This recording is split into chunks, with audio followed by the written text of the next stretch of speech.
Naam, jambo popote ulipo mpenzi mtazamaji na hata msikilizaji wa Bet FM. Mimi ni Emmanuel Omari, tayari kukuletea habari za michezo za saa moja. Sita FM, the voice of the jungle.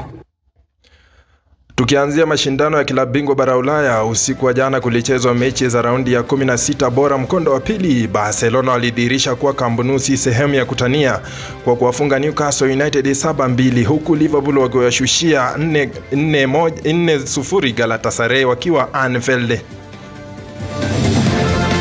Kwingineko, licha ya ushindi wa 3-2 kwa faida ya Tottenham dhidi ya Atletico Madrid, wameondolewa rasmi kwenye klabu bingwa bara Ulaya kwa kuangalia idadi ya magoli. Nao Bayern Munich waliwatia Atalanta darasani kwa ushindi wa 4-1. Baada ya matokeo ya jana usiku, ni wazi kwamba mkondo wa kwanza robo finali itachezwa tarehe 7 na 8 Aprili. Real Madrid ataanza nyumbani dhidi ya miamba wa Ujerumani Bayern Munich. Nao Arsenal watasafiri hadi Ureno kuchuana na Sporting Lisbon. Kwingineko, Barcelona ataanza Camp Nou dhidi ya vijana wa Diego Simeone Atletico Madrid, nao PSG wamenyane na Liverpool. Na kwenye tetezi za uhamisho ni kwamba Manchester United wanania wazi ya kumnunua kiungo wakati wa Italia Sandro Tonali, lakini Newcastle itadai ada zaidi ya milioni 100 ikiwa wataamua kumnunua mchezaji huyo mwenye umri wa miaka 25.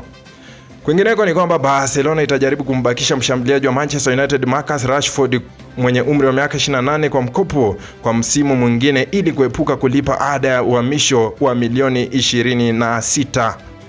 United inaweza kumnunua kiungo wakati wa Nigeria Wilfred Ndidi mwenye umri wa miaka 29 kutoka Besiktas, huku mlinda lango wa Uturuki Bandiri mwenye umri wa miaka 27 akielekea upande mwingine. Na mwisho kabisa ni kwamba Borussia Dortmund wanaamini kuwa wanaweza kumshawishi Jadon Sancho mwenye umri wa miaka 25 wa United kusaini kwa mara ya 3 katika klabu hiyo ya Bundesliga. Na huo ndio mwisho wa taarifa za michezo za Bet FM. Kumbuka mie ni Emmanuel Omari. Siku zote wanasema mpira ni dakika 90, lakini wanasema furaha ya mashabiki inadumu hadi mechi nyingine. Mashabiki wa timu za Uingereza, Chelsea pamoja na Manchester City, Tottenham na Newcastle, najua mnapitia wakati mgumu, lakini yote 9-10 ni kwamba Arsenal na Liverpool wamesalia kule kuwakilisha. Hadi wakati mwingine tutajumuika viwanjani.